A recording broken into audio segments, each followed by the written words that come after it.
An excerpt and happy birthday, Pappy. Initially, Amelia's father wanted to enroll her in an exclusively speech-only program in Jackson, Mississippi. But for some reason, Amelia's mother felt a strong longing, a pull back to Mobile roots, there where her mother, brother, and best friends live. 1980, summer. Extremely unhappy with the deaf education and her teachers, Amelia's divorced parents decided to explore different educational options. They went on a field trip and brought along Amelia. In the car, Wilda turned around and looked over the front seat to the back seat.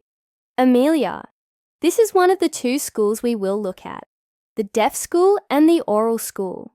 Your dad wants you to go to oral school, and there's really not a chance in hell. But since we're here, we thought we'd hit two birds with one stone. Where are we now, Mama? Amelia asked. Mississippi School for the Deaf, Mother answered. They got out of the car in front of the main building, and Amelia looked around. The entire atmosphere looked bland, almost dead. All of the buildings were white and had white columns, just as one expects of deep southern plantation architecture.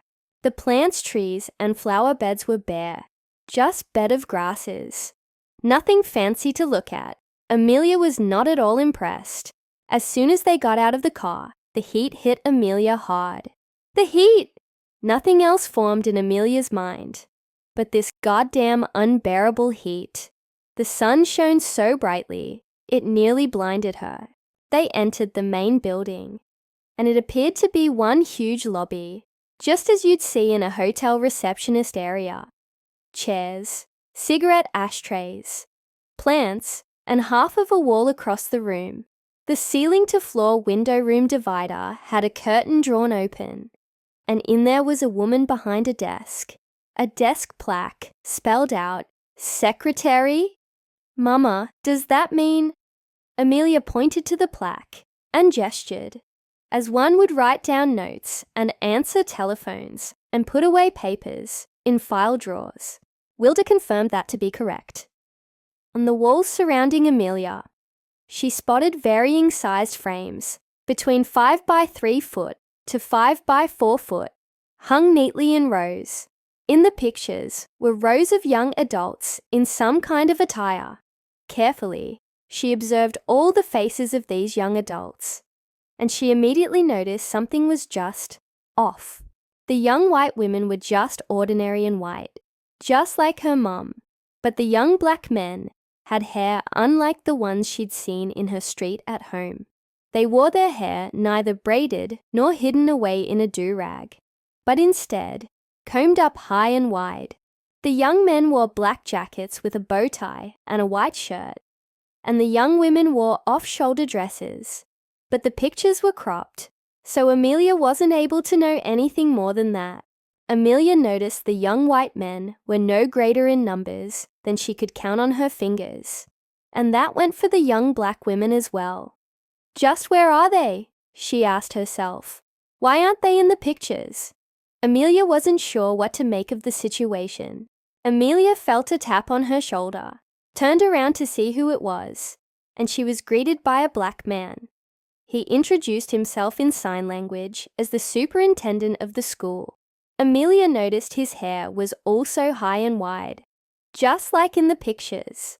The superintendent and the parents immediately began a brief tour, but it was short-lived. The tour was limited to viewing the campus from the office building. They never ventured around the campus. Amelia noticed her parents getting into an argument, but over what? About what? In an instant, the mother angrily turned to Amelia. The superintendent said the school buildings and the dorm buildings are closed for the summer. What a waste of time. Wilda immediately turned to the adults and complained in sign language. I came all the way here from Mobile, Alabama, to have a full campus tour. And then turned to Amelia. Let's go to the car. Once in the car, Amelia asked her mother a question. Mama, I saw the pictures of young men wearing this black. Gestures shape of bow tie. And young women wearing this black. Describing the off-shoulder dress.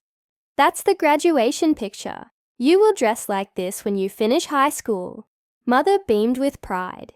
She immediately added, "The name of the black thing on the neck is called bow tie." The following day, Amelia and her divorced parents drove to Jackson Oral School for the Deaf. Wilda turned around and peered over the front seat into the back seat. "Listen, this school is different. It doesn't allow sign language. This school only allows speaking and—" She paused to look carefully and quickly at Amelia's dad, and then continued, "Your dad thinks you will do great here, but sign language is better for you." Her mother finished off with a finger over her mouth. "Shh. Don't tell your dad I said that." Amelia quickly nodded in agreement. Upon entry, Amelia noticed the lobby was carpeted, and the secretary wasn't encased in some kind of glass office, and the pictures of young adults were absent. But this time, a lot of photos young kids her age were hung on the wall. All of the deaf kids sported some kind of huge hearing aids. Not one was seen without it. She immediately remembered her deaf friend Lenny, who never had to attend speech therapy classes and never wore hearing aids, just because he had deaf parents, and his parents found them useless. Lucky Lenny, Amelia thought to herself. Amelia carefully observed the environment and noticed the use of sign language was completely 100% non-existent and discouraged. Several speech-only staff greeted the family and introduced themselves. None in sign language, of course.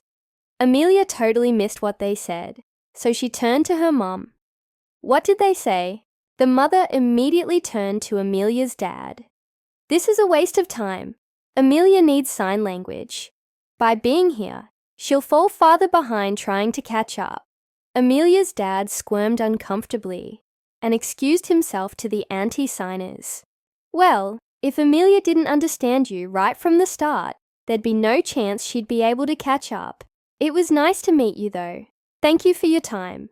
They all bid their farewell rather awkwardly. In the car, "Mom, why did this one have carpet in the lobby?